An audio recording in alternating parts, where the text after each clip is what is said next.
+2 commerce difficult ആയിരിക്കും. +2 കൊമേഴ്സിലോട്ട് വരുന്ന സമയത്ത് +1 സബ്ജക്ട്സ് തന്നെയാണോ +2 പഠിക്കാനായിട്ടുള്ളത്?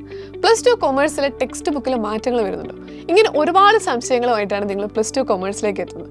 ആദ്യം തന്നെ പറയട്ടെ, നിങ്ങൾ +1 കൊമേഴ്സിൽ പഠിച്ച അതേ സബ്ജക്ട്സ് തന്നെയാണ് നിങ്ങൾക്ക് +2 കൊമേഴ്സിലോട്ട് വരുമ്പോൾ പഠിക്കാനായിട്ടുള്ളത്.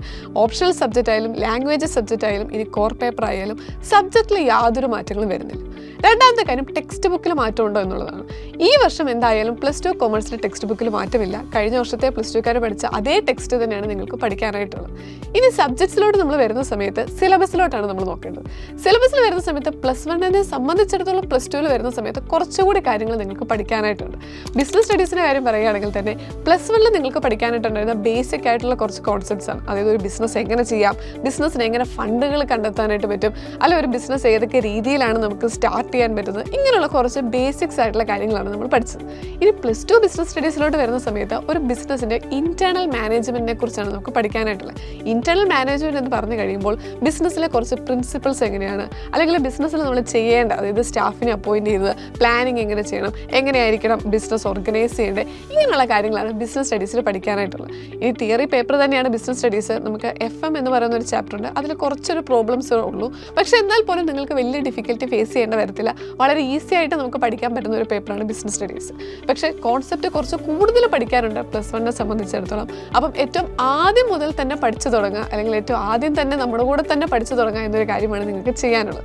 ഇനി അക്കൗണ്ടൻസിലോട്ടൊക്കെ വരുന്ന സമയത്ത് +1ൽ നമുക്ക് ബേസിക്സ് ആയിട്ടുള്ള കാര്യങ്ങളാണ് നമുക്ക് പഠിക്കാനായിട്ടുണ്ട്. അപ്പം ആ ബേസിക്സിൻ്റെ ഒരു ആപ്ലിക്കേഷൻ എന്ന് പറയാം, കുറച്ചുകൂടിയൊക്കെ ഒരു ഡിഫിക്കൽട്ടായ പ്രോബ്ലംസ് ആണ് നിങ്ങൾക്ക് +2ൽ വരുന്നത്. അപ്പം ഏറ്റവും ആദ്യം തന്നെ പഠിച്ചു തുടങ്ങുക എന്നൊരു കാര്യം നിങ്ങൾ ശ്രദ്ധിക്കും. ഇനി ഇക്കണോമിക്സിലോട്ട് വരുമ്പോഴാണ് നിങ്ങൾക്ക് കുറച്ച് ചേഞ്ചസ് അവിടെ വരുന്നത്. അതായത് +1ൽ നമുക്ക് കുറച്ച് തിയറി പോർഷൻസ് ഒക്കെയാണ് പഠിക്കാനായിട്ടുണ്ടായിരുന്നത്, ഇന്ത്യൻ ഇക്കോണമി തുടങ്ങിയ കാര്യങ്ങൾ. +2 ഇക്കണോമിക്സിലോട്ട് വരുന്ന സമയത്ത് നിങ്ങൾ മൈക്രോ എക്കണോമിക്സ്, മാക്രോ എക്കണോമിക്സ് എന്നൊക്കെ പറഞ്ഞ് ആക്ച്വലി പറയുകയാണെങ്കിൽ കുറച്ചൊരു ഇൻട്രസ്റ്റിംഗ് ആയ കാര്യങ്ങളാണ് നിങ്ങൾക്ക് +2ൽ വരുന്നത്. അപ്പം എന്തായാലും നമ്മുടെ സബ്ജക്ട്സ് സെയിം തന്നെയാണ്, ടെക്സ്റ്റിൽ മാറ്റമില്ല. പഠിക്കാനുള്ള കാര്യത്തിൽ കുറച്ചൊരു ലെവൽ കൂടും. കാരണം നമ്മളിപ്പോൾ കൊമേഴ്സുകാരായി +1ലോട്ട് നിങ്ങൾ വന്ന സമയത്ത് നിങ്ങൾക്ക് സബ്ജക്ട്സ് ഏതൊക്കെയാണ് എന്നുള്ള കാര്യങ്ങളെക്കുറിച്ച് നിങ്ങൾക്ക് ഒരു ധാരണയില്ലായിരുന്നു. അപ്പോൾ ഒരു ബേസിക് ഐഡിയ ആണ് +1ന് കിട്ടിയത്. പക്ഷേ +2 കൊമേഴ്സിൽ എത്തുമ്പോൾ നിങ്ങൾ സബ്ജക്ട്സ് എല്ലാം പഠിച്ചു കഴിഞ്ഞു. അപ്പം നമ്മളൊരു കൊമേഴ്സ് പ്രോ ആയി മാറുകയാണ്. അപ്പോൾ എന്തായാലും ആ ലെവലിലുള്ളൊരു പഠിത്തം നിങ്ങൾ ആദ്യം മുതൽ പഠിക്കണം. ഇനി അതുപോലെ തന്നെ ഈ +2 കഴിഞ്ഞിട്ട് നിങ്ങൾ പല എൻട്രൻസ് എക്സാമുകൾ നിങ്ങൾക്ക് വരും. ഇപ്പം CAയുടെ എക്സാംസ് ആണെങ്കിലും അല്ലെങ്കിൽ CUET തുടങ്ങിയ എൻട്രൻസ് എക്സാമുകളിലും ഇതിനെല്ലാം സിലബസ് എന്ന് പറയുന്നത് +2 സിലബസാണ്.